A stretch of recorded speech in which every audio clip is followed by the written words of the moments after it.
We've got 6 games to cover. This is On the Road Playoffs Edition.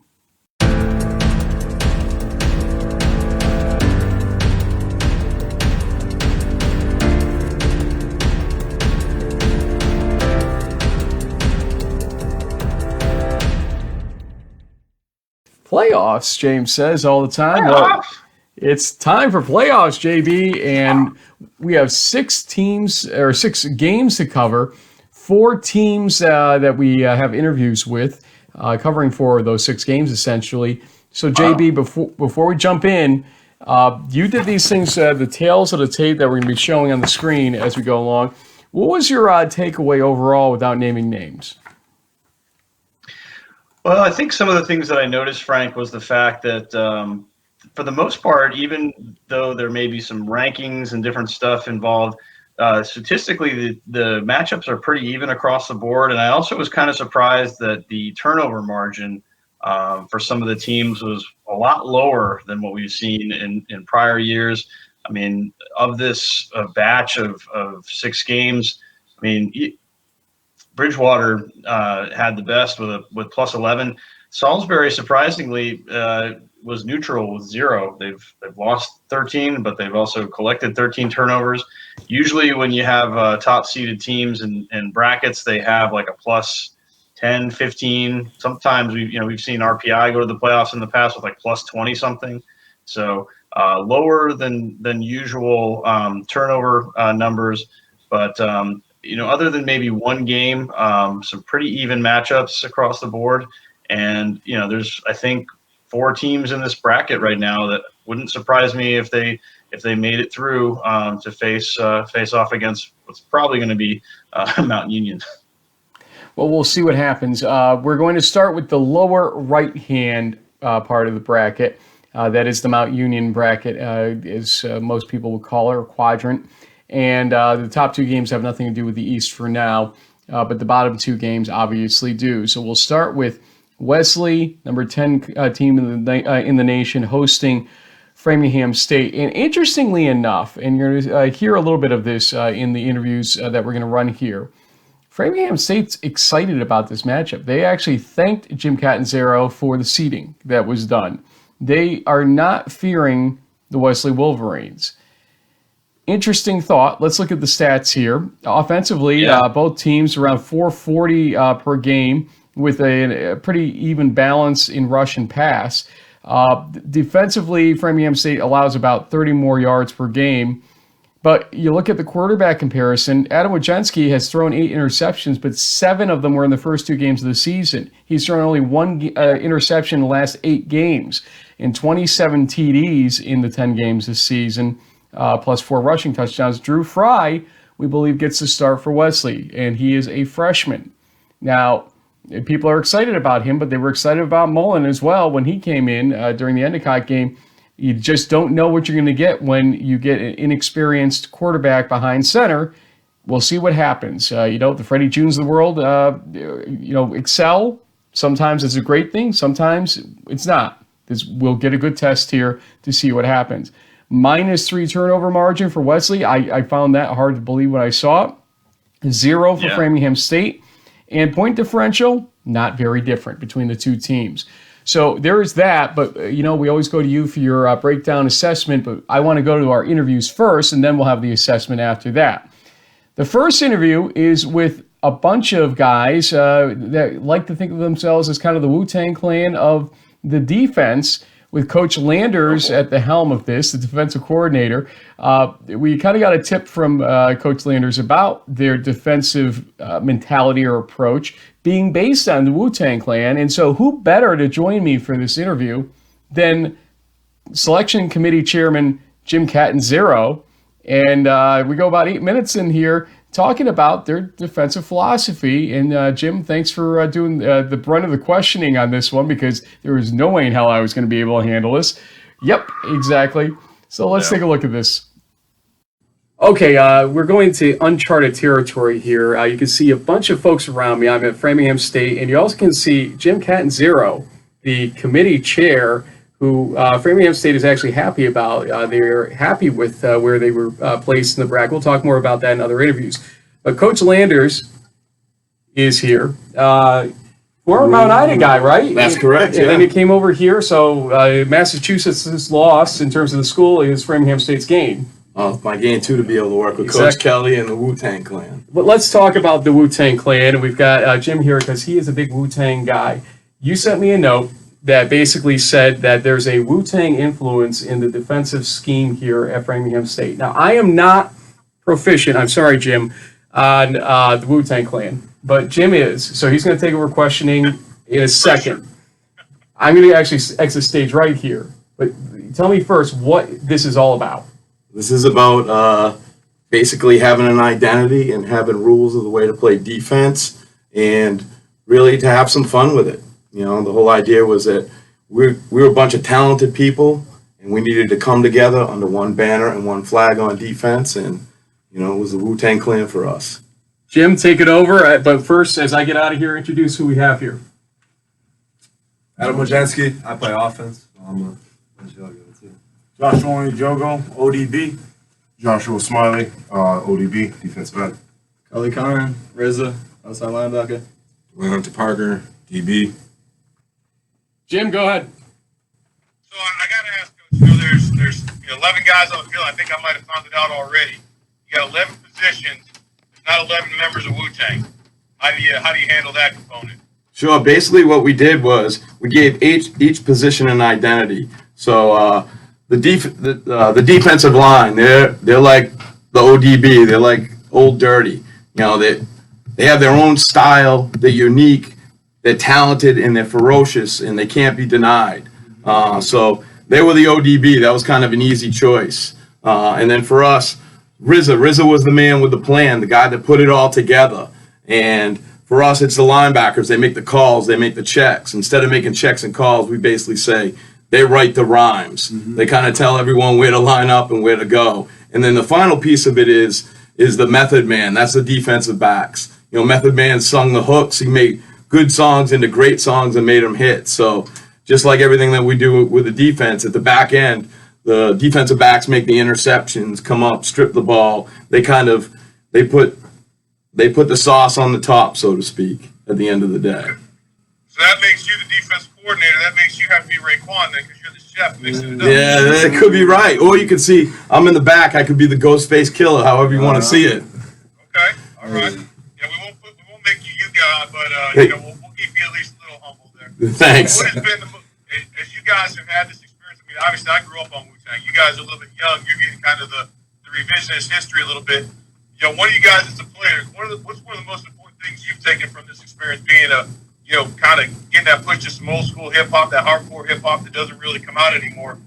Because our rule on hip hop at Lake Forest is we don't play Drake because he's soft. So we are much more into Wu-Tang and some of the more aggressive rappers. So what has it done for you guys as far as that identity piece? Well, it keeps it real and it keeps it 100, and that's the main premise we built this defense off of. The first rule we built it off of was protect your neck and keep your cool and keep your head. The second rule was shame on a dude that try to run game on a dude. It means don't make excuses. And third rule was the gravel pit, basically just staying in tune, knowing your assignments, and flying to the ball. Fourth rule is the mystery of chess boxing. That basically means you must think before you move. You gotta talk to yourself before the play starts. Tell yourself what your job is. Fifth rule, bring the ruckus. Don't be scared to make mistakes. Full speed at all times. Sixth rule was Wu-Tang Clan swarm to the ball like bees. And basically what it is coming up and filling holes or just running to the ball and trying to make plays, make something out of nothing. Rule 7, squad up, protect your brothers. We are a family. No one can defeat us if we are together. Eighth rule, it's yours.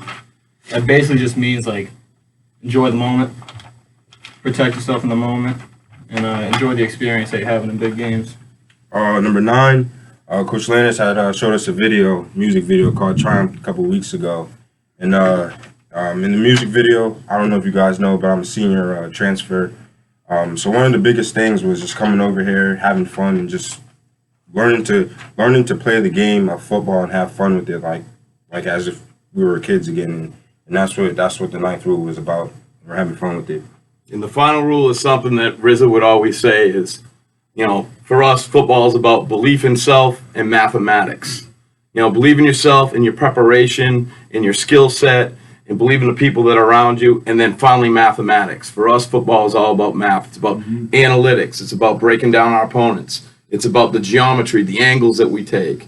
It's about the numbers, the numbers in the box, outside of the box, all that stuff. So at the end of the day, the biggest rule for us is, belief in self and mathematics. And when we make big plays and stuff, we don't go crazy and we don't celebrate. We just kind of throw up the W to each other. And that's to let us know that that's a Wu-Tang play right there. Oh, yeah.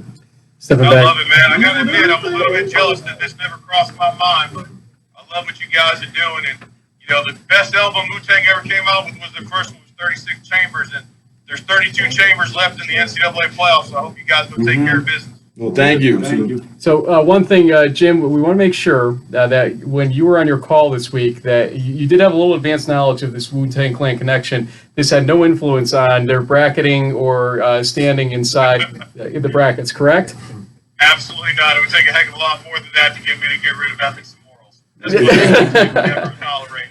Adam, come in for 1 second. I'm going to interview you a little bit more in a second, but you struggled at the beginning of the season. You really caught fire. Was it thanks to this defense and what they were just kind of telling us about this whole Wu-Tang Clan plan that they have? Yeah, I like one of those rules is don't be afraid to make mistakes, and especially when I got a defense like that, it's really not a big deal if I throw a pick or if we fumble, give up like terrible field position. They always got my back. Before we go, guys, we allow shout-outs to, Josh knows this, to all of our player guests. So as quickly as we can, because Jim's got something to do, I know. Hold on, you're coming back with me in a second. Let the defense have their say here. First things first, shout out to the rest of the RZA, everyone representing here. So, I want to give a shout out to my DBs, Coach TK, Coach Baum, Coach Landers for making this a wonderful senior year for me, my family back home in Connecticut. Thank you. I want to give a shout out to the rest of the ODB, especially the young guys, and love you, mama. Josh, you still got it. Oh, all right. Hey, same old. Let me get a shout out to my team. Can I get a shout out to my family? That's it. There you go. Landers, shout out. Hey. Hold up. That's what we are. And Jim, you got a shout out? Hey, all 32 teams that are playing, go have fun. Amen. Thank you, Amen. Thank you for the seeding. Thank you. There you go. Much appreciated. Jim, thank you. More interviews coming up. And thanks to all those guys. That was just great, a lot of fun. And, we also thank Coach Kelley, who's coming up in a little bit in these interviews, for allowing us to absolutely ransack his office and move things all over the place. And, I mean, that was home base, and he was very, very gracious to have us there and let Coach Landers and company take over. Won't talk too much more about that, obviously. Again, a lot of fun, and thanks again to Jim Catanzaro for joining in on that one and for having some patience, because we obviously had some technical glitches. I will also say we had some technical glitches across the board on everything but the union interviews, because my microphones failed to work properly, but we did get audio in the end. Just may sound a little more fuzzy than normal, but nothing overly bad. So we do apologize for not having as crisp audio as we're used to for these interviews, but it's pretty good overall. I worked on that all night. Yeah, exactly. But want to talk about Adam Wojenski, who you saw in that interview briefly, obviously. We talked about it. 7 interceptions in the first 2 games, 1 in the subsequent games of the season.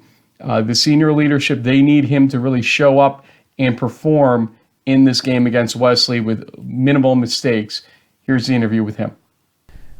Okay, Adam Wojenski, no more Wu-Tang talk for a little bit here. I want to talk to you about your season and about what's coming up next. I alluded to it in the Wu-Tang interview that you had a rough start of the season. I think you threw about 7 picks in the first 2 games. There were losses against 2 good teams, I believe Endicott and Brockport, if memory serves here. Mm-hmm.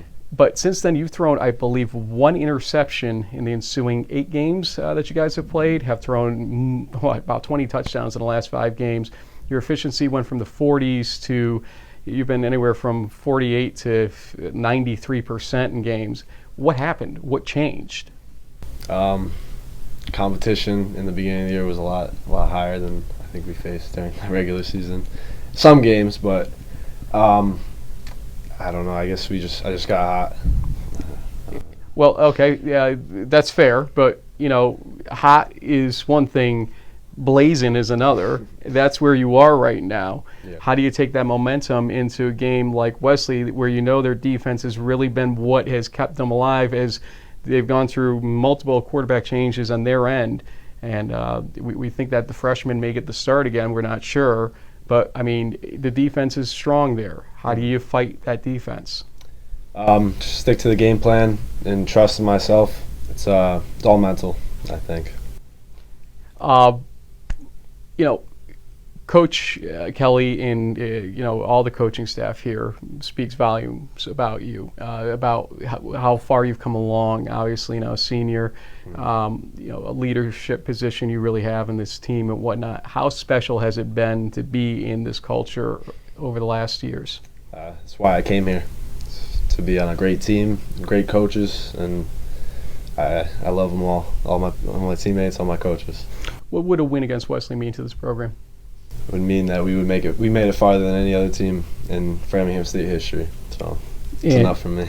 You guys have been down this road before, though, and what will make this one different if it's going to be different? I think we're just more familiar. This is our 5th time to the playoffs, I think. Yeah, 5th trip, and I think we've gotten closer every time, and hopefully we can pull this one out. Now, Google told me, or at least put your name to it, that you may be a basketball player too? Baseball player? Okay, so being a two-sport athlete like that here, does it help you, hurt you with the focus for football? How does it work?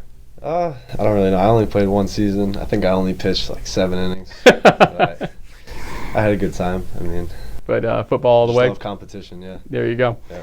Okay, what's next? We just gave it to all the other guys your shout-outs. Don't be shy about this now. You got this one chance to give shout-outs to everybody. Mom, Dad, I love you. Thanks for everything. There you go. Short and sweet. We love it. Good luck to you, bud. Thank you, sir. Adam Wojenski, great interview with him. In last interview coming up, Coach Kelley, who I never met before, and you would think that we were like long-lost friends the way that he approached having me there the other day. He's actually a fan of yours, James, as Matt Noonan and I got together afterward, and Matt was like, Coach Kelley really likes Baker on my podcast. He thinks I don't know what I'm talking about, but Baker does. So I didn't drop your name. I probably should have. I like Coach Kelley right off the bat. There, I'm a fan. But again, thanks to him for use of that. Before we can't fit you in the window anymore, let's get to the Coach Kelley interview from Framingham State. Coach Kelley, never got to meet you before. Having a great time here so far after I found parking and everything. It's been a great day since that point here at Framingham State. Like any Eastern Massachusetts college, it's always tough to find parking, but there's going to be a lot of people finding parking, I think, down in Wesley for your team, down in Dover, Delaware, to come support you guys. First, let's talk about this matchup. It seems like your players are happy about how they got seeded in this whole situation. Some people would say that's crazy. This is Wesley. This is the elephant in the room always. 10th ranked team in the country. Yep. And some of these guys have been there. You asked Woj a question the other day, why did he have a slow start? Well, he's a very humble kid, and we had a ton of injuries at the end of camp, so we were playing some young guys, and they're going to be tremendous football players, but just weren't ready yet. So we stumbled out of the gates, and we got a little bit healthier, and Woj was the show in those games, and that's why in the picks certainly there was tips and. We had a receiver fall down in Brockport. It was a 0-0 game offensively. Brockport's defense scored 2 scores on it. So, Woj is he's a competitor, and Well, we got Woj, but we also have the defense, and I asked a question earlier, as he matured this season, how important it was to have the defense basically showing up for your team. A lot of people have written your team off, to be honest with you. Oh, sure. And I began to coin the phrase, never count out Framingham, and you guys proved me right about that around midseason when I started saying it. But what about that defense? We're joking around about the whole Wu-Tang situation here with Coach Landers, but he's done a great job, obviously, and helped give the offense that ability. Tell me about it. Well, once again, we had some big holes to plug over there. Our front four was solid. We needed to, bring in some linebackers, and Coach Landers certainly, he made some adjustments. He tried players at different positions, and he just said, have patience, and I did, and it's paid off. The things that he was working on and told me that was going to come true, came true. And, we were nervous in the beginning. I'm not going to lie to you. We came out of the gate 0-2, and we weren't used to that. And we win our third game, and then we get into our fourth game, and we're down 2 scores at halftime. And I'm in the back of my head, I certainly had confidence in our team, but I'm in the back of my head, how can I keep this team together if we're 1-3? Because we haven't been there. Especially in conference play at that point, too. And, boy, we haven't been there in a long, long time. And they rallied, and that was kind of the game. I think the signature game was Brockport. We knew we could start to play. So we got confidence. We were coming off a bye week, and I always hate the bye week because I think we come off with a little rust, especially early in the year. We needed to keep playing. We played a UMass Dartmouth team that was a tremendous talent, great quarterback and all that, and the defense came around, the offense started clicking, and, so it's been a kind of a special season for us. It really has. Absolutely. So let's look at that Brockport game and what you can take away from it for this Wesley game. Tell me if that is something that you're kind of rewatching again to see what you did right there, and then what are you watching with respect to Wesley right now? Defensively, they're very similar. I'm watching those films, and boy, even when there's a hole, it closes in a hurry. So, we have to have a sense of urgency on the offense, and we got to take advantage of things because, if they are so quick and they're so strong up front, they're very similar to Brockport. So we know we're going to have our hands full on Saturday for sure. How proud of you are you of the seniors right now? I mean, this class is, 3 times in a row right now, is it, for the MASCAC title? How proud are you? We've won 9 out of 10. And the one year we lost it, we had graduated 22 seniors, and a very good Bridgewater team beat us in overtime. But, this senior class, you coach these guys for 4 years, and you hate to see them go.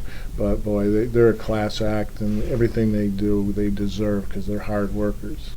Coach, appreciate it. Good luck to you this Thanks, weekend. What's the plan? What day do you leave? We're going to leave Friday morning early and get down there, get a workout in, and feed these guys. And then I can't, for me, I'd like to get off the bus and play on Friday morning. Oh, absolutely. But it doesn't work that way. But, Wesley, they run a great program down there, and we've been there before. So I don't think any of these guys, maybe 1 or 2 of them, were down, our 50-year guys. But we're just happy to go. Yep. We're playing with house money at this point. That's what I like to hear. I said that to somebody else today, and I think you're right as well. And Coach Knapp is a great host down there. Obviously, he wants to beat your brains in as a football team, but but nonetheless, he'll treat you well. It's a different place to play. They got a huge fire whistle. Oh yeah, scoreboard. Yep. And it's a unique place. There's a cemetery right behind our bench, and the stands are right on top of you, and there's a big Air Force base, and these big planes are flying by. So these guys can't handle going down to Mass Maritime and watching a barge go down the canal. So I can't wait to see how they react to a fire whistle in the middle of a game. Yeah, it will go because I've broadcast a few times there, and I took cover every time. Yeah. Again, Coach, good luck Thanks, to you. Frank. Thank you. It. There we go, JB. So give me a couple-minute assessment here of Framingham State. What do you think their chances are against Wesley? What does Wesley have to do maybe to quiet them? Remember that Brockport game? They keep looking back to that Brockport game where they were in that game for most of it. They were. What's your thought?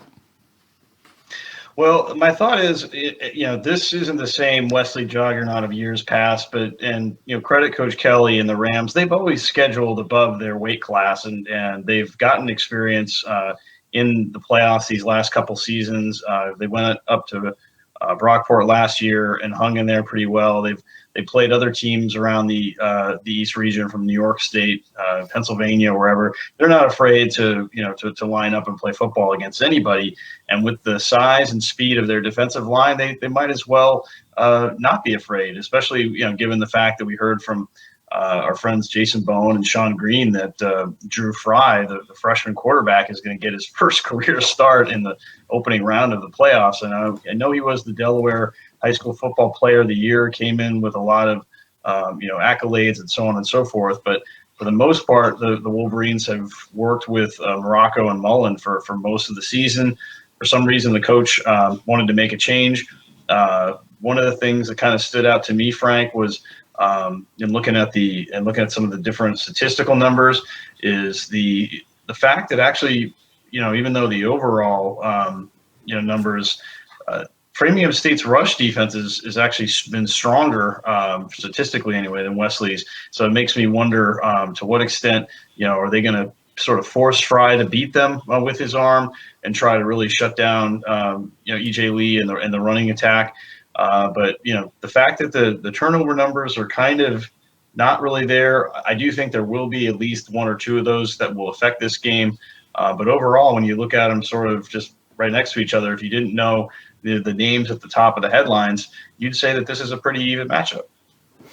Agreed. And we're going to flip to the next game in a second here, and you see the rankings from D3Football.com at the top of the page. But then you look at what the rankings were by the regions, the regional rankings that occurred, and you start to learn maybe these teams are, more paired up correctly than not. Although in the first round, you're not really supposed to have well paired up teams except in a 4 or 5 slot, basically. And so let's go to the next game, and you'll see where I'm going with this. Number 9, Delaware Valley, is on the road to number 21, Bridgewater. Again, our rankings on D3Football.com don't matter in this whole scheme of things. These teams are both number 3 in their respective regions, the South for Bridgewater, the East for Del Val. Del Val ends up on the road. Let's look at the numbers here to see why that might be. 10-0 Bridgewater, 9-1 Del Val. Okay, advantage Bridgewater there. Let's see, offense, 413.3 to 394.8, advantage Bridgewater narrowly there. But defensively, 182.5 allowed by Del Val, 271.2 allowed by Bridgewater, advantage Del Val there. Anthony Fontana with 29 total touchdowns against Jay Scroggins' 27, but 4 interceptions by Fontana against only 1 interception all season by Jay Scroggins. Is that a misprint? I mean, that's incredible. And so that lends to turnover margin right there. I just wanted to finish that thought. He has been efficient, absolutely. And finishing up, score differential or point differential is basically even between the two teams, 27.5 to basically 27. So there's a slight advantage in the numbers toward Bridgewater here. But is it a realistic advantage, or is it who they played, perhaps? What are you thinking?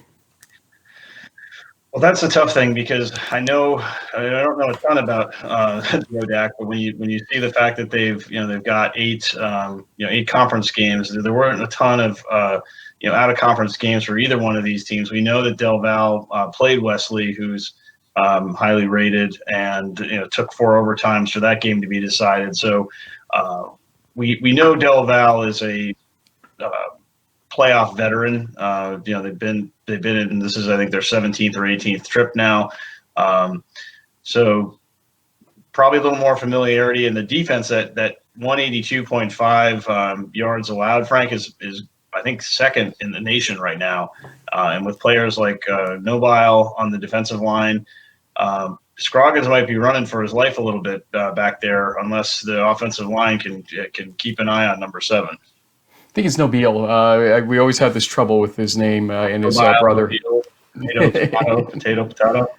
Well, let's call this whole game off then. But it's going to be interesting to see. Del Val for 2 years in a row has been sort of shipped out. Last year toward Muhlenberg, if I remember correctly, and this year toward Bridgewater. They can't be thrilled about this. I feel like Del Val is going to be playing with a lot of pride this weekend, and not the Widener pride, but it's going to be interesting to see how they respond to all the things that they've been through over the last 2 seasons now, where that respect issue is starting to creep into the mentality of this team.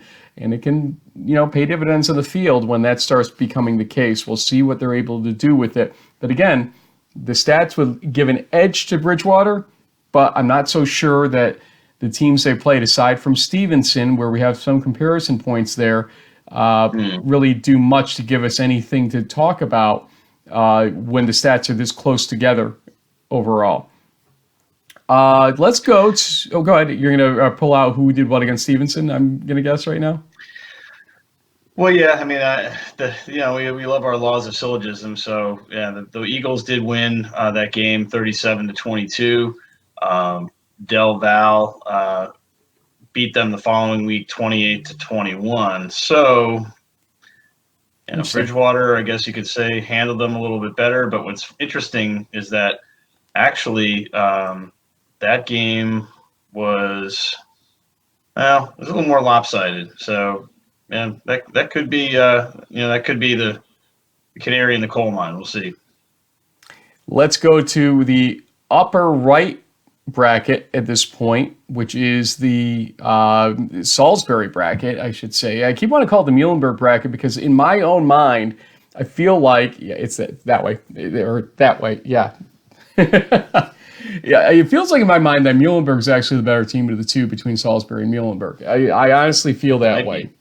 And we're going to possibly find out as things develop here. But we're not going to talk about Salisbury or Muhlenberg first here. We're going to talk about Union in the upper right piece of that bracket, but just below the Salisbury game, if you're playing along at home here or you're watching our screen.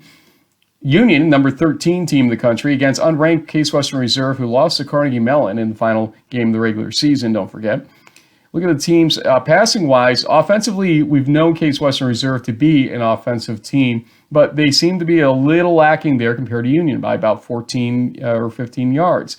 They allow more defensively, so they're kind of a shootout team at times, giving up 300 yards, whereas Union's giving up 270 per game. Drew Saxton, though, 27 touchdowns, but 12 interceptions. So Union's defense could be the key here to this game if they can force those same turnovers against that sophomore quarterback. Will Bellamy, only 18 touchdowns in comparison, but just 3 interceptions. He's been making good decisions this season for sure. The +8 for Union, +7 for Case Western Reserve tells us it's kind of a wash there. But Union has the slightly decisive advantage, I would say, in a +22 versus +16 in point differential this season. Before we get your take on this game, let's talk to some Union players and a coach. First, everybody loves him, and so we keep having him back, and I keep forgetting to give him his shout-outs at the end, so I guess we have to keep bringing him back until I do it right. Will Bellamy, junior quarterback for Union College. He wasn't frogging with me or duck hunting, but he was talking about Case Western Reserve.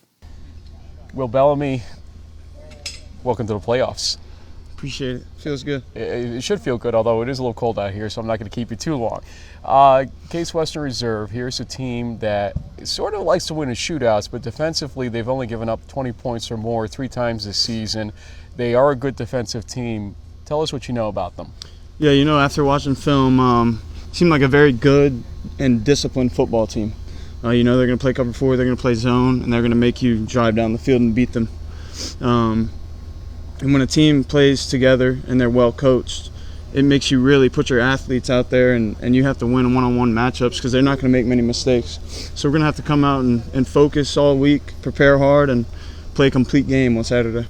It's clear that if you guys had lost against Utica or RPI, you would not be hosting. It's just the way things shook out. You're number 4 in the East region in the end, which I can't figure out, but we'll just get past that right now. But, I mean, how satisfying did it feel Saturday to do what you did against RPI and keep the home game? Yeah, last week our focus was on the Dutchman Shoes game, and to go out there and win like we did was big. I think our fans have been showing up for us all season long, and when you're at home and you don't have to travel, it gives you a lot of confidence. When your parents are in the fans screaming and hollering and your school's behind you, it's a lot easier than going on the road and entering an atmosphere that you're not very used to. So that's big for us. So last question for you. To see Ike Arabor get Offensive Player of the Year, to get the honors you get and everything in the Liberty League, to see this team thrive the way they did today with all those honors, how does it feel for you as a leader of this team right now? Yeah, you know, first and foremost, I'd like to thank God for putting my team and I in the positions that we're in. Couldn't have asked for a better year. I think it's very humbling for us as a football team to understand that we're very balanced. You know, we can throw the football, we can run the football, and with the juggernaut of our offensive line out there in front of us doing the dirty work, I mean, it's a very good feeling to step on the field as an offense. We have a lot of confidence. It's our second year playing together, and we're kind of clicking right now. Kinda? Just kinda? Just kinda. We're not there yet. Hate to see when it's fully clicking out there. Could be this Saturday against Case Western Reserve. A very good team. We know they're a good team. They're all playoff teams at this point. Good luck to you. Thank you. I appreciate it. Always a lot of fun having Will Bellamy on with us, and thanks to him for his time in that freezing cold, because being from Louisiana, he's not quite used to those 30-degree temperatures like that. After that, we had fifth-year senior George Reed, who I believe is fourth on a tackle chart. And, you know, in this interview, I call them playoff contenders. I probably should call them participants, but either way, they're in the playoffs. And I want to talk to George about what that means to a fifth-year senior who knows the full history of what Union's really been through over these last 5 seasons. George Reed, linebacker here for Union College, fifth-year senior. You have seen the lows and highs, let's call it, at this point, and how does this feel to be a playoff contender now? Well, we made it.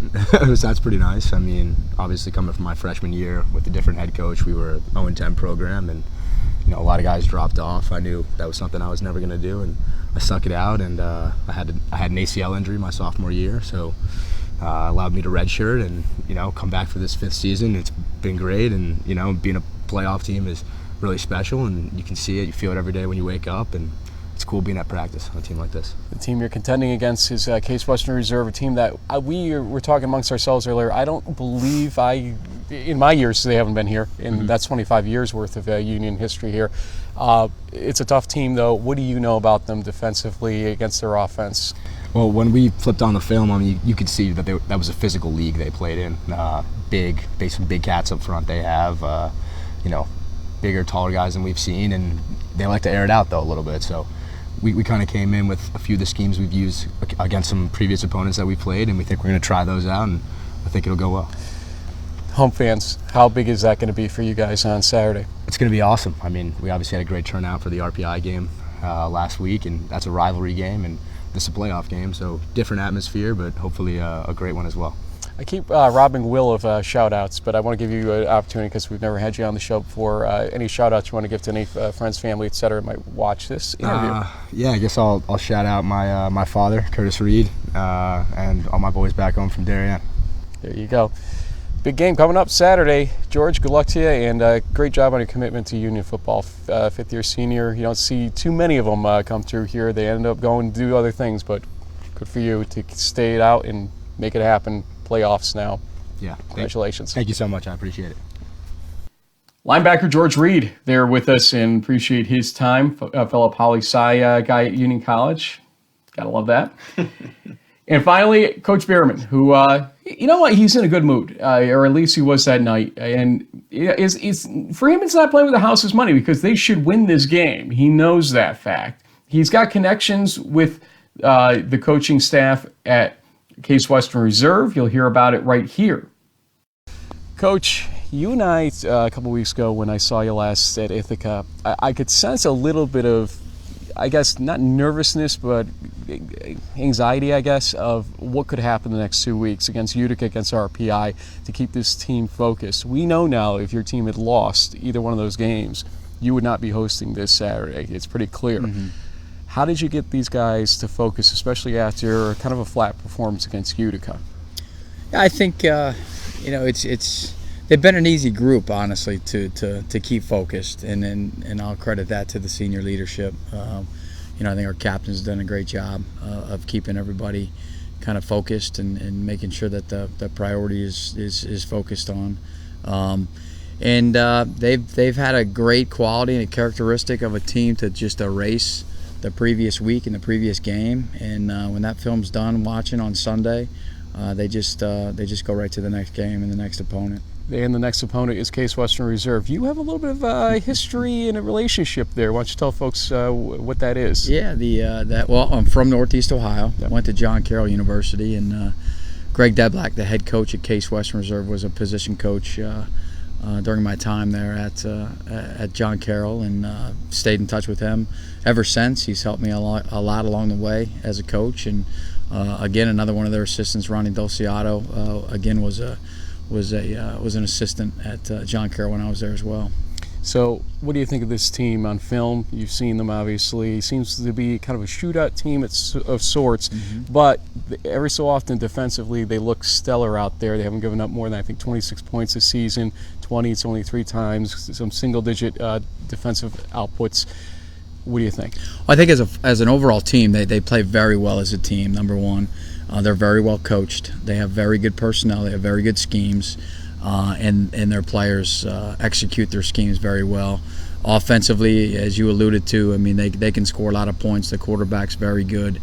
He's got talent around him, and he makes good decisions with the football. And then on the flip side, defensively, again, they're an aggressive team. They get to the ball.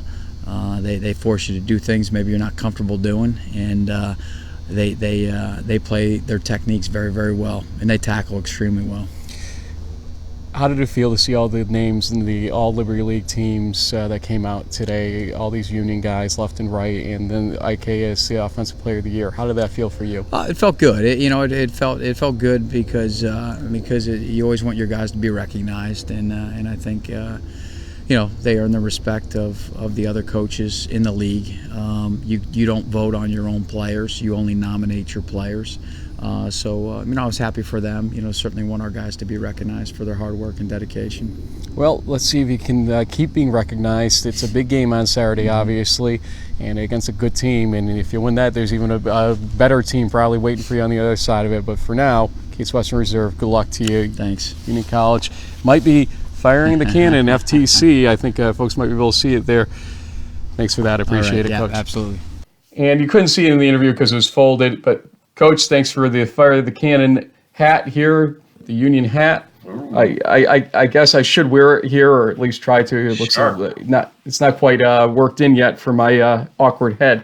But I'm going to do is because I know Will is a hunter. I'll put on my camo real quick here. He's definitely the camo kind of guy down in Louisiana. He didn't like the other camo hat I wore to the Cardinals-Bucks game. I understand why. But, so. I'm going to pop this back on the screen, the tail of the tape right now. I want to look at the quarterback line. A plus 15 for Saxton, a plus 15 for Bellamy. Is when you add the touchdowns and subtract the interceptions, at least. We're not showing fumbles by them, obviously, or fumbles lost, but, by their arm and their legs is what we're looking at here. And that's interesting. What do you read into this? Is it more the quarterbacks or is it more the defenses, do you think, at the end of the day, that will prove this game one way or the other? I think the defense, absolutely. And it's interesting because in doing this tail of the tape, we've obviously kept track of, guys like Erebor, and, he's had a huge impact on Union season. Bellamy, 18 touchdowns, only 3 interceptions, kind of speaks for itself. But when you really kind of dig into the numbers, Frank, 73.5 rush yards per game allowed, only 11.6 points per game. The keys, football, when you sort of strip it down to its bare essentials, championship teams are built around quarterbacks that don't turn the ball over, a strong running game, and a defense that, gets off the field 3 and out and keeps the other team's quarterbacks and other guys on the sideline and keeps the score down.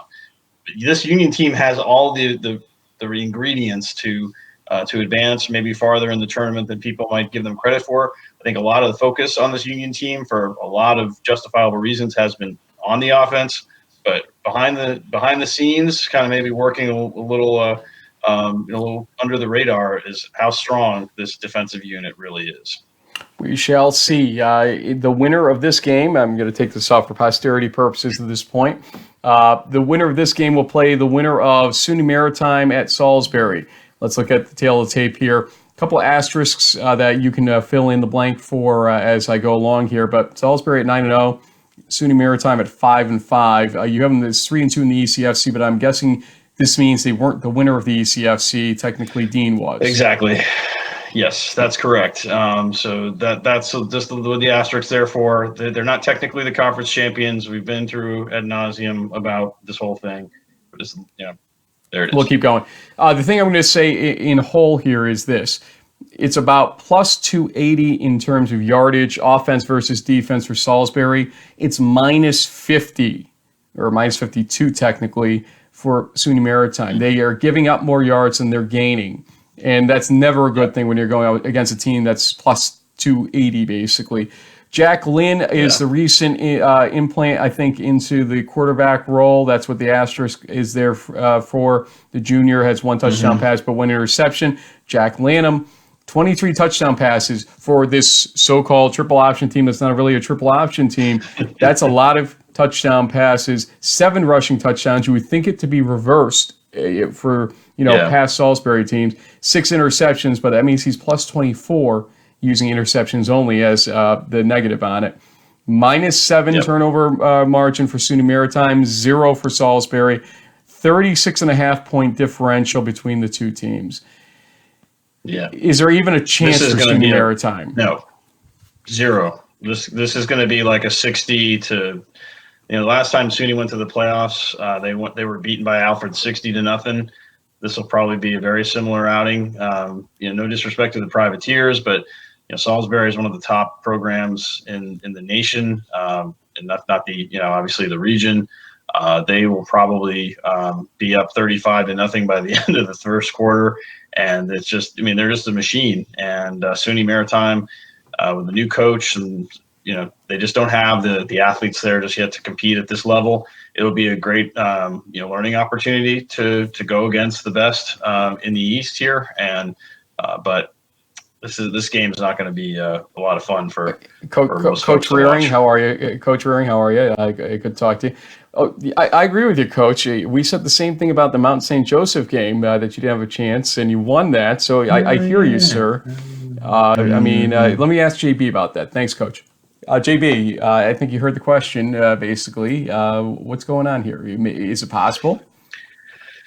I'm going to just say that the Seagulls are a lot stronger of a team than Mount St. Joe's and just leave it at that.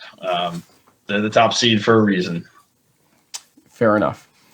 Let's move on to the bottom right portion of the upper right bracket. And this is kind of helmed by Muhlenberg, this half of it. But we'll talk about that game in a second, or a minute, actually. First, we're going to talk about Brockport at Western New England. Western New England becomes kind of the winner here of a home game by the fact that they are too far from Bridgewater and too far from Case Western Reserve, ultimately, and that allowed them to host Brockport, who was under them, obviously, in the same region. That's why they host. We talk about Union being fortunate. Western New England's fortune is they're just way out there in the Springfield area. Having driven to them yesterday, I got a reminder of that fact that it is slightly away from the mainland of D3 world, but it was good to see Coach Lebeau and company. We'll talk about that in a second. 9-1 versus 8-2, but the conferences are obviously different. But also, though, Western New England's loss is to Stetson, an FCS team. So, it's kind of a 2-loss differential, not a 1-loss differential when you think about it. Western New England, 12 yards short of 500 yards per game versus Brockport's 406. But there's an asterisk to go there, too, in a second. 384, though, given up by Western New England, so they're shootout city. 222 for Brockport, maybe slightly more than most years we're used to, but still decent, to say the least. Jason Hellwig, we understand that Freddie June is not on the 2 deep and may still be injured, and so Hellwig, with only 1 passing and 1 rushing touchdown and 6 interceptions this season, many of which came in the Hobart game, let's not forget. I think against Alec Coleman. Did, yeah. Yep, Alec Coleman with 25 touchdowns combined and 5 interceptions. The +2 for Brockport, though, and the -6 for Western New England has to give you a little bit of concern. Brockport +16 points, Western New England +13. But let's talk about 2 things here. Western New England has a defensive player who has 119 tackles this season. Erich Keutmann, I think is the correct pronunciation of the name. And he joined me when I went out to Western New England to talk about his season and what it would take to beat Brockport. Erich, it's been kind of an easy season for you, 119 tackles, nothing major there. I mean, you kind of came out of nowhere statistically. What are you going to attribute this to, your banner season right now? Definitely just Coach Braz putting us in the right position, always game planning for us. Especially my D-line, always taking up some blocks, always helping me get three, and DBs always keeping our coverage pressures and making a few sacks too. How great did it feel? A lot of people have written your team off. It seemed like this season as a CCC champion possibility, but you guys end up coming up and winning the trophy. I saw it on Coach's desk earlier. I mean, it's obviously special to him. How's it feel to you? It's definitely a great feeling, always winning your fifth consecutive championship, but definitely means a lot. I think we always kind of like being the underdog. We always got something to prove, we keep winning it, but it's always great to be the underdog, so we have nothing to lose. So now we got a big team in Brockport coming up. They lose a game against SUNY Morrisville and end up on the road maybe because of it. Some people thought they were a team that should have moved ahead of you actually the week before in the regional rankings. Now you get to host them. We don't really necessarily know who's going to be their quarterback. How do you prepare for a team that good, especially when you don't know for sure what their quarterback scheme is going to be? It's definitely always challenging not knowing which quarterback you're going to face, whether or not you face the really athletic one or the one who likes to stay in the pocket. But we always game plan on both. We always have both sets, just in case, and we always game plan for everything basically. What would a win against a team like Brockport mean to a program like Western New England? If you could characterize it, you've always had to think about, the possibility of it happening this weekend. What would it mean? It definitely means a huge thing for us, just winning a playoff game since we haven't done it in a few years. It's always great to win, especially on the Bear, and it'd definitely be huge for our team. Erich, one more thing before I forget, because I did. Shout outs. I want you to have any opportunity to say hi. You're a New York guy like me, so this is more important than any of the other ones we've done here so far. Go ahead. I definitely want to shout out my mom and dad for always supporting me, my little sister Valerie, definitely my friends back in Washingtonville, our small town, definitely our whole entire team, defensive line, DBs, outside linebackers, the coaches as well, and even the AT staff that always keeping me healthy. You know what? Understatedly, I was talking to the union's AT staff leader yesterday, and they love their job. I'm sure they love working with you guys as well. So good shout out right there. Thank you. And again, good luck to you. Thank you. That was linebacker Erich Keutmann from Western New England. Then we talked. This is the key here for me about what has changed Western New England's season. Okay, it's been, a tough go when Alec Coleman got hurt there. But, I mean, they needed players in the offense to step up. And when you get down to it, a good running back obviously helps that cause. And I'm going to butcher the name one more time. Jamyre Soberanis, the running back, has had 5 straight games with 100 or more yards. And I think 8+ touchdowns in the last few games.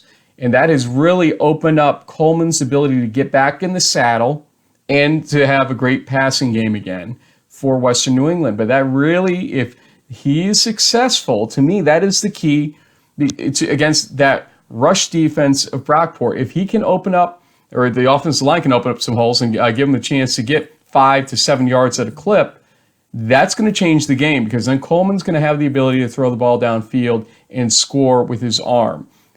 Let's talk to both of them, or well, I did at least. Here's the interviews. So we have here to the far end, Alec Coleman, quarterback. You might have seen him before on In the Huddle. And Jamyre, you're going to say your last name for me. Soberanis. Soberanis, tailback for Western New England.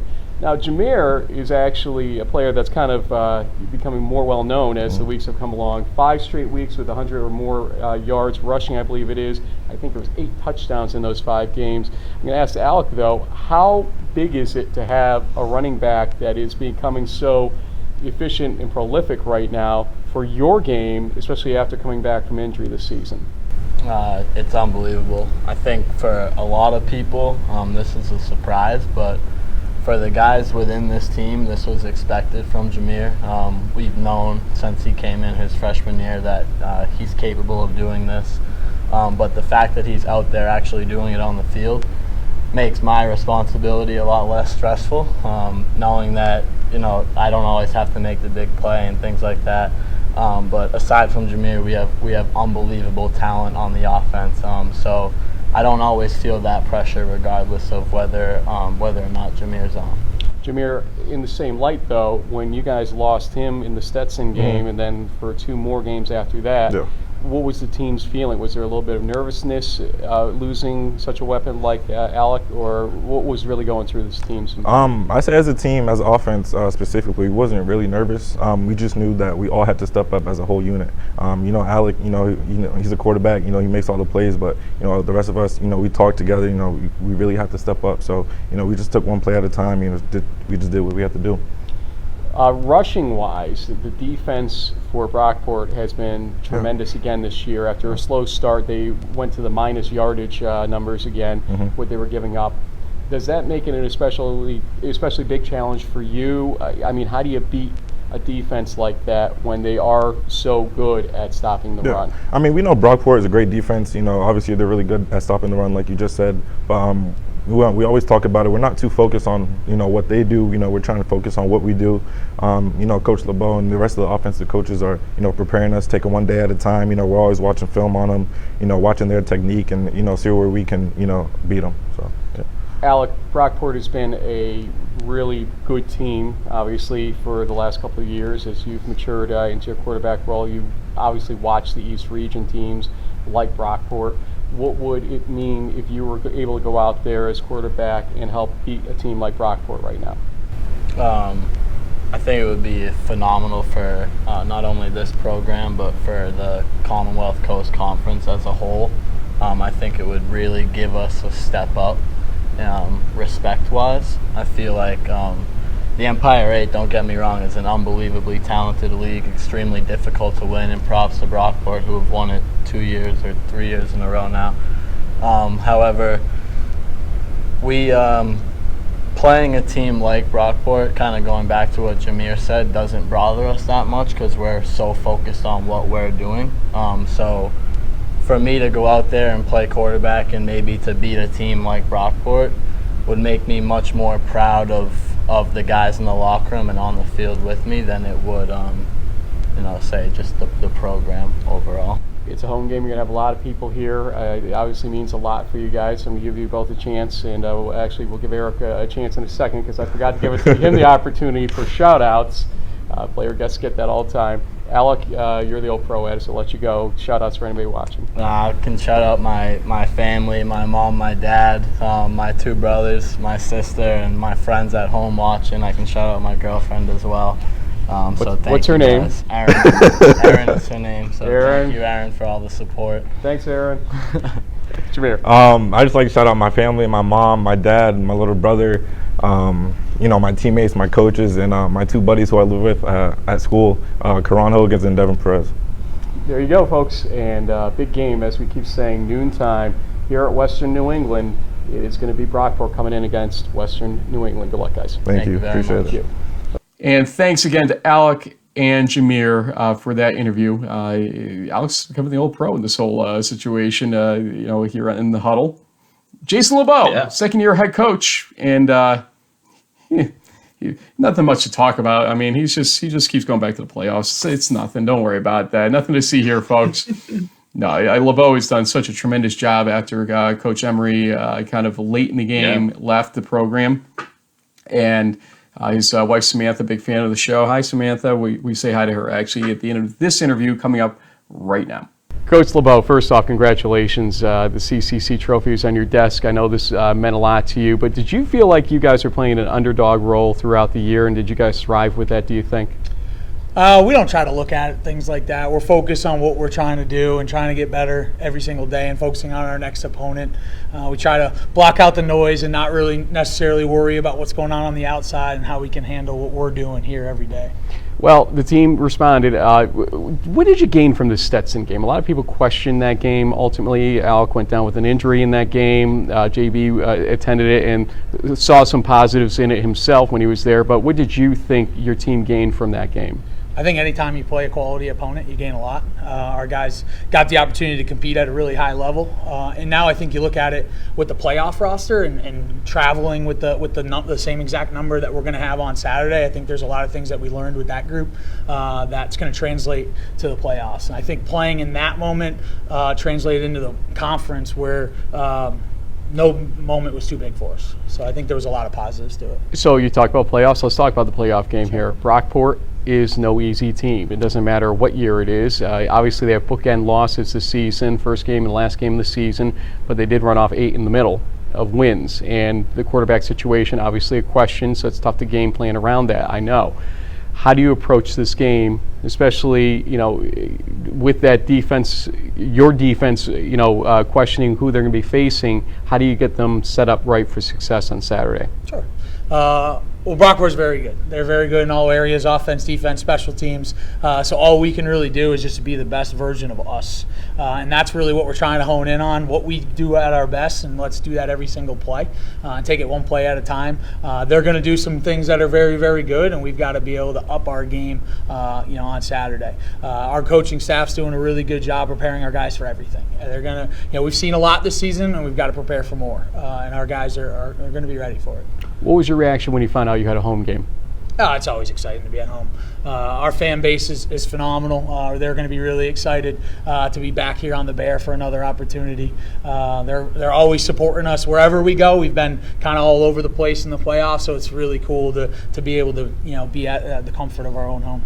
Now, normally we don't give coaches shout-out ability, but you know what? I know enough of your family is a big fan base for In the Huddle, so I'm going to give you the opportunity. Yeah. I know that coaching into the holiday season can be especially grueling for the family, so go ahead. Sure. Well, shout out to my wife, Samantha. She's the biggest G-Bear fan there is, and is definitely a fan of your guys' show and appreciates all the coverage that you guys do. My family, my parents, my brothers, really my entire family is always coming to games. They're always supporting us.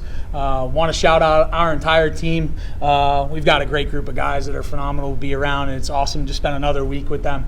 All our campus community, all our football staff and personnel that really makes our program special. So shout out to all of them. And Jim Catanzaro and the committee for giving them a home game, I think, as well, because noontime on Saturday they will be hosting Brockport right here at Western New England. Good luck, sir. Thank you so much. Appreciate it. So going back to my point about having the run game show up suddenly in terms of Jamyre's yardage and touchdown totals there, do you think it's a game changer? Do you think it's Brockport's rush defense? They've just never seen anything like that this season. It's going to be a game changer on that side. No, because they've seen guys like Griffin from Alfred, and they've seen some other running backs that are pretty solid. So the statistics speak for themselves. I mean, they have the best rush defense in this pod, less than 30 yards a game allowed. And so, for the Golden Bears, they're going to have to stick with the run. They can't abandon it completely. But Alec Coleman might need to do some option zone reads and maybe run the ball himself. He might need to stretch the field and get the passing game going. Brockport's going to bring a lot of heat. They like to blitz. They bring a lot of upfront pressure. And then on the flip side, they're going to try to do kind of what we've seen in a lot of their games. They're just going to keep feeding Jalea Code and run and run and run. The one thing that stood out to me that I couldn't believe when I actually looked at the stats is that Brockport's only had 7 passing touchdowns all season. They've had like 27 or 29 rushing touchdowns. This is a running football team. They are going to try to run the ball at Western New England, and the Golden Bears had struggled against a running back like Jory Moriello, unlike Code as far as the amount of carries that they get, the amount of yardage they get per game. And honestly, if they had a better defense, they might have beaten Western New England in that game. That was a big turning point for the Golden Bears season this year. But they're going to have their hands full with Brockport for sure. One last game right here in my hand. Let's talk about the other game in that portion of the bracket. MIT visiting number 4 Muhlenberg. I mean, here's a team. For some reason, I thought they were number 5. Are they number 4 in reality? Holy cow, Muhlenberg. I think in the D3Football.com poll, yeah, they moved up to number 4, and it's not Muhlenberg, folks. It's Muhlenberg. So don't say Mull. No mulligan for you if you say Muhlenberg. Well, we'll mull it over as we go to the stats here. 10-0 overall versus MIT's 7-2. They're plus 170, give or take. Muhlenberg is in terms of their offense versus defensive yardage allowed or obtained, and almost 100 more yards passing. Wow. Yeah, I mean that's huge. It's only a plus 48 for MIT. Chris Mauck, their quarterback, 21 touchdowns, 8 interceptions, so he's plus 13. But look at Michael Nekowski. My goodness. 37 plus, 3 minus. Yep. He is a plus 34 by the stats that we're looking at here, and a plus 8 for the team on turnover margin versus a plus 2 for MIT. 25 points in point differential between the teams. They differ by.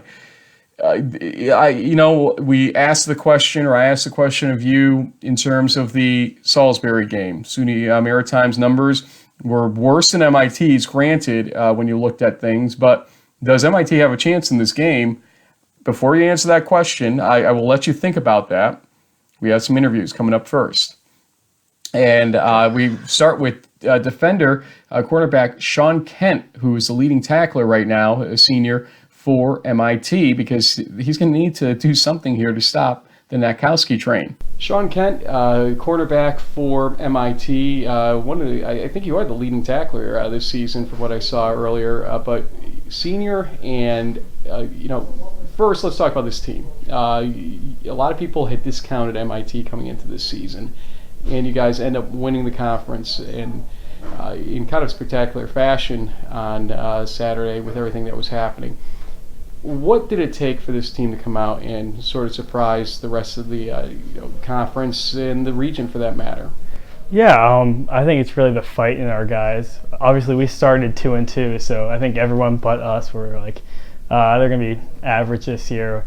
But I think we believed in ourselves, and we're like, okay, we're going to win the next game, and the next game, and then had big wins against WPI, and like, we can do this. And so we just kept competing and never gave up. So. What is it about this defense? I mean, at times it seems like you guys are bending, but they don't really break, especially in the streak that you guys had toward the end of the season to get to this point. What is it about this defense that's, getting this much success at this point, and how do you parlay that into a win at Muhlenberg? Well, I think our guys just bounce back. I mean, obviously we've made mistakes, and as a DB, you get beat, and I think we just let that go and worry about the next play. I think that has allowed us to keep bouncing back. And obviously, Muhlenberg is going to be a really tough team, and so we come in with the mindset that we might get beat. We're probably going to get beat, but we got to keep bouncing back against them. Mike Nekowski is very phenomenal quarterback last couple of seasons, though some people say that Muhlenberg hasn't truly been tested. It's really a question of whether or not you believe the Centennial Conference is a strong conference this year. That's not for you to say, really, but you've seen him on film at least, and his offense. Tell us about it. What do you know about them? I think they're going to be very good. I mean, we went down there against Hopkins last year in the playoffs, and they gave us quite a game. So I think we know that we're walking into a strong conference, and it's going to be a battle. And obviously, he can put the ball on the money, and so as the defensive backfield, we're going to have to be right next to the receiver. So it's going to be a battle, but I mean, we're going to go down there and see what happens. The QB's in the wings shaking his head yes, so he knows Nekowski is pretty darn good also. Well, good luck this weekend, but before you leave me, you get a chance for shout-outs to any friends, family, or anybody that might be watching. I want to thank my dad. He's a defensive backs coach here. Thank you for sticking with me. We're going to have a hell of a week this week. And to my grandpa, he'll know what that means. Amen. Good luck this weekend. Like you said, obviously the odds are against you, but you know what? Stranger things have happened. This is my 25th year in Division III. I've seen many of them. So MIT beating Muhlenberg, hey, it can happen. So good luck to you. Thank you so much. No problem. Thanks to Sean. And let's talk to another man of the hour, Chris Mauck, the starting quarterback, the senior. Kind of a shy-ish, understated guy, but I had a good time talking to him, and he had his winter hat on because it was cold out there in that rain yesterday when I was out there. Wicked cold, yes, sir. And then they walked us through the ice rink. So it was like, I mean, I'm trying to get warm, guys, seriously. But here is Chris Mauck. Chris Mauck, quarterback here at MIT. Wearing the winter cap. It's been a cold night here. I was watching your guys practice. And, you know, Chris, a lot of people look at your numbers and say, yeah, he's an okay quarterback. You know, 50-ish% at times in efficiency and whatnot. But your touchdown to interception ratio is strong. And I think you're understated in that respect from people. Is that kind of the sense that you get, that people underestimate your ability out there and you go out there to impress, basically? Yeah, absolutely. I think as the season has kind of come along and as I'm gaining more experience, I'm starting to become a more better decision maker on the field, and I pride myself. Past couple of games, I've been very good with the ball, very safe with the ball, not putting our defense in tough situations. Kind of early on in the season, I made some throws, made some mistakes that put our defense in a tough spot. So I kind of use that as motivation to really watch more film, understand what the defense is doing a little more in depth, and just be overall safer, better decision maker, better game manager. Your season was kind of backloaded in terms of the games that would really ultimately matter the most, and it seemed like you met the test. It wasn't always easy, obviously. The games are close. WPI was very close, obviously, and then Springfield. Some people thought you had lost the game, in fact, because of the error that happened in the software, but you guys won it 43-40. I mean, what do you gain from the backloading of the schedule that you're going to be able to use going into this Muhlenberg playoff game? Yeah, I think the back end of our season was obviously the tougher part of our schedule, and I think that helps us in a couple ways. I think one, it gives us good competition coming into the playoffs. I think sometimes maybe if teams schedule easier games toward the end of the season, then you kind of maybe drop off or don't get that really hard test of who you guys actually are at the end of the season. Also, it just gives us momentum going into the playoffs. 3 solid wins coming out of that regular season is obviously a big part of our team, and I think we're going to use that kind of going into the playoffs. Let's talk about Muhlenberg. Their defense, we were talking about offense with Sean just a little bit ago, but their defense is obviously a very strong component. This has been, for a long time, the whole Allentown mentality, that Steel City defense of Muhlenberg for decades. Okay, it's as good as ever right now. You know that from the film. How do you beat a team like this? Yeah, I think they're obviously a very good team. They like to bring the heat. They bring a lot of blitzes. Their secondary is pretty athletic, so I think we just got to execute, to run crisp routes, sharp routes. Got to protect up front, and I think overall it's going to be a team effort. Got to keep those mistakes to a minimum, as they say. Well, I gave shout outs to Sean. I'm going to give you a chance for shout outs as well. I guess my first shout out is my mom. I love you. She's my everything. My second shout out would be to Greg in the training room. Without him, I wouldn't be here. And I guess finally just my family and friends who have supported me the entire season. Love you guys. I've done 7 player interviews over the last 2 days, and you're the second athletic training shout out. Believe it or not, we've never had that before. So yeah, they're a huge part of our team, especially. A lot of our guys are dealing with injuries, dealing with stuff recurring from freshman year, sophomore year, whatever. And they help us out. They're absolutely incredible. Yeah, I think it's this time of year too you appreciate them the most, when it's For sure. cold and it stings a little bit more and everything else. Good luck to you. Thank you. Appreciate it. And again, thanks to Chris Mauck for his time. Now, you know what? Once you get Bubna started, it's tough to stop him. It really is. And this is probably the longest of the batch of interviews. Hard, guys. Yeah, but he's fun, and you'll enjoy the interview, I think, that we had with Coach Brian Bubna. Okay, Coach Bubna, I've got messages for you. Okay. First, unfortunately, since I was never allowed on this side of Cambridge when I was in law school, I didn't know where to buy the delicacies known as Kit Kats, because apparently I was supposed to give you a Kit Kat from James Baker. Okay. I don't know what that means. He wouldn't tell me, but I don't have one for you. Okay, well, that's disappointing. So you can buy Kit Kats at just about any CVS or Target, for that matter. Yeah, it's a good nutritional snack and meal. If you don't have enough time, iced coffee and Kit Kats will. You got the iced coffee over I got the iced coffee. because Yeah. I knocked my excited about it right now.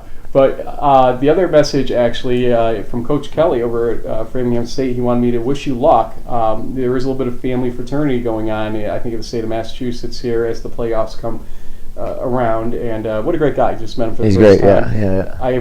This is my first time actually meeting you in person. We've done the Huddle stuff with you over the time. And I'm going to tell you to get in the shop before you leave me. Sorry, You're already losing. You already lost you, man.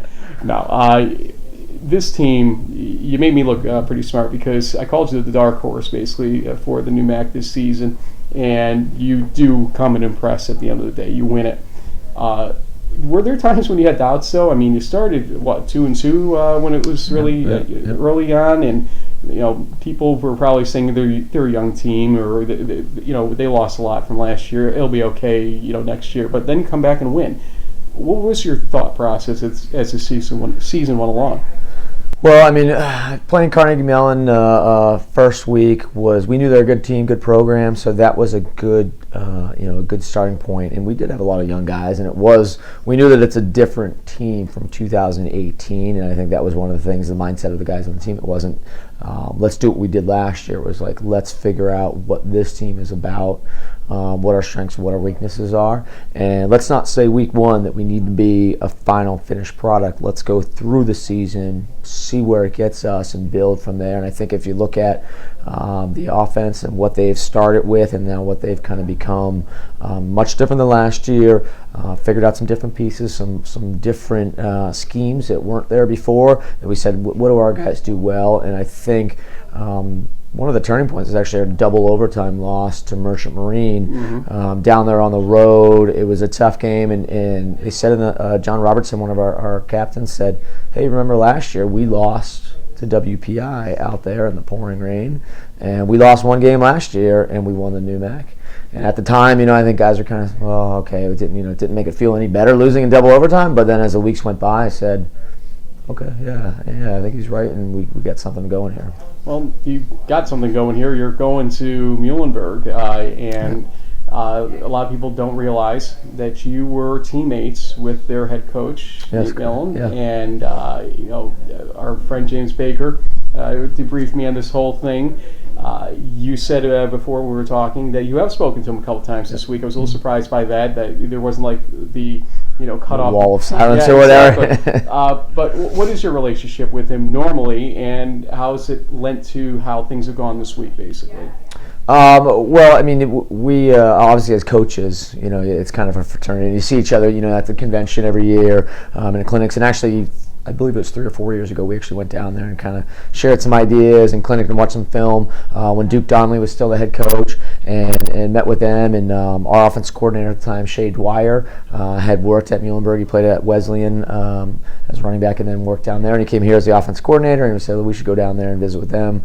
And it was a great visit, great trip, and we learned a lot, especially from Coach Donnelly. He was great, and I was really happy for Nate when he took over. And there is obviously this week going into it, it's like, it's kind of cool, but it does make it a little bit easier knowing that the person on the other side of the field. I know it's going to be a good game, and they're a good program. They're well coached. They have been that way since Coach Donnelly was there, and I know Nate's a quality individual, and that's the type of team that he runs. So. Coach Donnelly's missed by many, many people, and still is to this day. I mean, it's been a little while now, but wow, still everybody's kind of like in shock. We've lost 3 great coaches over the last couple of years: Drass, Margraf, Donnelly. So obviously, in our thoughts, still his family. One thing I found interesting talking to your players before we did the interviews earlier. Sean Kent, for instance, has an exam on Friday, and there's no accommodation being made for him to take it early or late or whatever. He's going to have to drive down, it sounds like, on his own to join your team. People forget MIT is a very serious academic school. People around the football end of it maybe forget this. Obviously, everybody else knows what it is here, but it's from soup to nuts. They're not forgiving the athletics aspects of this in terms of the football team. I'm sure that's not an isolated case. How does that make more complex this week for you guys? That's kind of the average week around here. We typically, any given week, depending on what course you are, what major you are, you never know what guys are experiencing academically. I just know that from the time they get from class over to here, it's all academics wall to wall, and from the time they leave here, it's academics and problem sets and exams and that sort of thing. So it's a normal week for these guys here, and it's one of the challenges that they accept coming to MIT. And I think it makes them better for it, because on Saturday is not the toughest day of the week here. It's making it Monday through Friday, and you make it Monday through Friday. Saturday is just, we're going to go out there and do our thing and play some football. When you guys broke tonight, I believe the word that you broke with was party. Correct. Yeah. Why? That's kind of the attitude we want to take on in the field, right? Everything Monday through Friday, like I said, 9 to 5 in the classroom, and then when practice ends, it's hard here. It's hard. It's really hard. And you see it on the kids. They're all very, very talented. They're very special people when they get here. And you can see how heavy the academics are when they weigh on them. So when they get out here to play football, it's not, if we make a mistake, that's fine, as long as we're doing it 100 miles an hour with the right mentality and the right effort. And those are things that, that sort of mentality we get out there. If we get guys, 76 guys running around doing the same thing with great attitude, we can have a lot of fun, play football, play at a high level, and do it well. We don't have to be drill sergeants out there with these guys. They don't need help memorizing the playbook. We need more help as coaches than they need, and thank God that they're as smart as they are, because a lot of times they're turning to me and going, "Coach, you got it wrong. It's actually this." Oh, yeah, right. I was just testing you guys. So, yeah. So. Okay, I like that. Okay, let's talk Muhlenberg. How do you beat them? It's going to be tough. Obviously, they're very good. They're number 5 in the country for a reason. The conference they play in is very good. I know some people say, well, some of the in-conference, maybe not that well. 9 in-conference games, 1 out of conference. Sure, Yep. Susquehanna's a really good team. Yep. I don't know if you've heard of Johns Hopkins, but they're pretty good. I've heard of them. Yep, they're really their good. last quarterfinal, in fact. Yeah, correct. Yeah, so they're a Final Four team from a year ago. So they're, we were talking about a really good football program, really good level of football. Their defense is outstanding. Their offense is outstanding. They got a great quarterback, tight end, some really good skill players in their offensive line. You look at it and you watch the film and you go, usually there's a weak link, right? There's a soft spot. You can, you don't see many of those out there. So, and they're well coached. And Sean said something interesting to me. He basically conceded we may very well go out there and lose, but we're just going to go out there and see how it goes. It's almost like the house money mentality, that you're playing with house money at this point. And we heard Framingham State kind of suggest that. Coach Kelley said that to me about going to Wesley right now.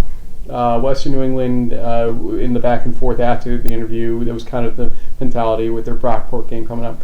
Do you feel that way a little bit here, that at this point it's gravy? I don't like gravy, actually.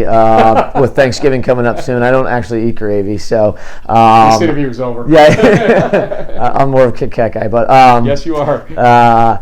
Well, I mean, in that respect, you go out and play the game to win, right? We're going out there to win. So that's what we want to do, and that's how we're practicing this week. And that's what the guys are, right? The expectations around MIT are high, not just athletically, but everywhere you go, everything you do is high expectations. So maybe, if you look at seeding, and compare it to the NCAA basketball tournament, are we the 16 versus 1 seed or the 15 versus 2? Maybe, if that's what you want to look at it. But it happens, right? That's why we go out there and we compete and we play. I think we got some really good football players. I think we play some pretty good football in New England. And that's what playing in the national tournament is about. Let's go out there and see who can play, and let's do it.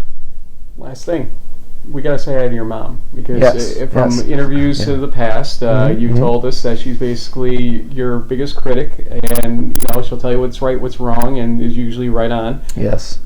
Say hi. Hi, Mom. Love you. I appreciate all the feedback and the help.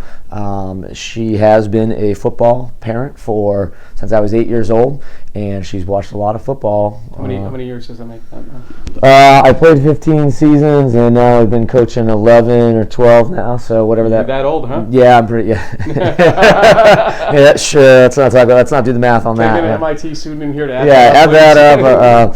Anyways, but she's usually dead on her comments, and she hates penalties, hates missed tackling, hates poor blocking. She's more of a fundamental type coach. When are you gonna give her a headset? Maybe this weekend. Actually, we may need the help, and I'll put her on there. I'll let her call the plays. Or what's her name? Joan. Joan. I love this story, and got to stay on him because you know what? Somebody's got to. Yeah, somebody's got to watch me. Yeah. Coach, good luck to you. Thank you. Appreciate it. Thanks.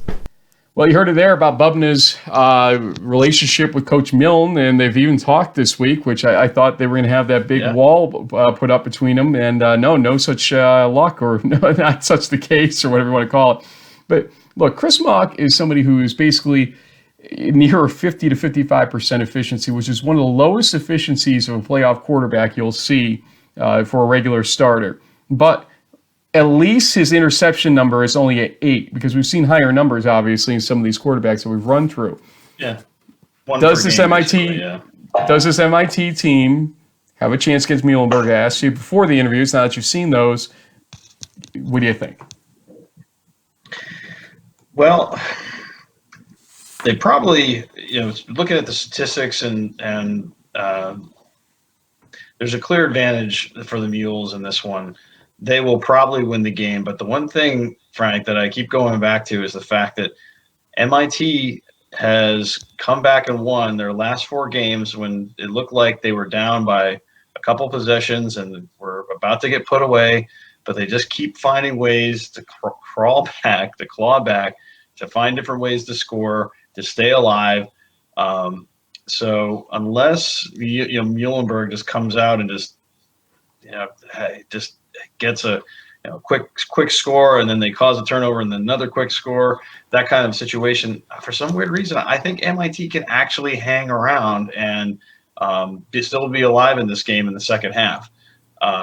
This is, MIT's talent level compared to what probably Muhlenberg has is going to be, it'll put them at a bit of a disadvantage potentially, but they find ways to stick around, and that's how they won the Newmac this year. You thought they were going to lose a Coast Guard game. They score a touchdown with under a minute left. They kick a field goal that gets blocked and then barely goes over the crossbar to beat Springfield last week. They,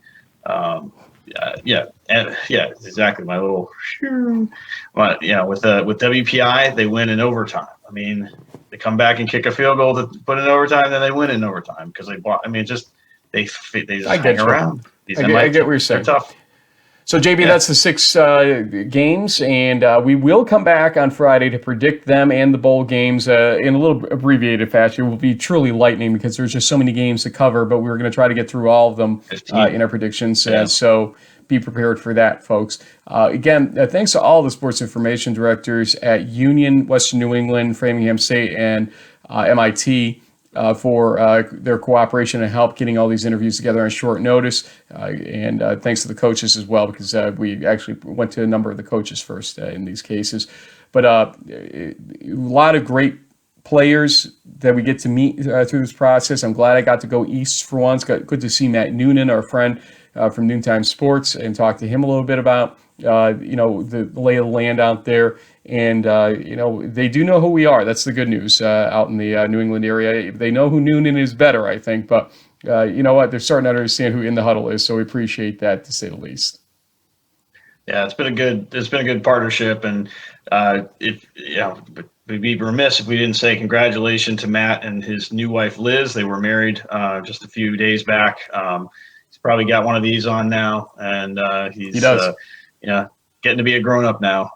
I like to bust his chops a little bit because he's younger than us, but he's doing great work out there.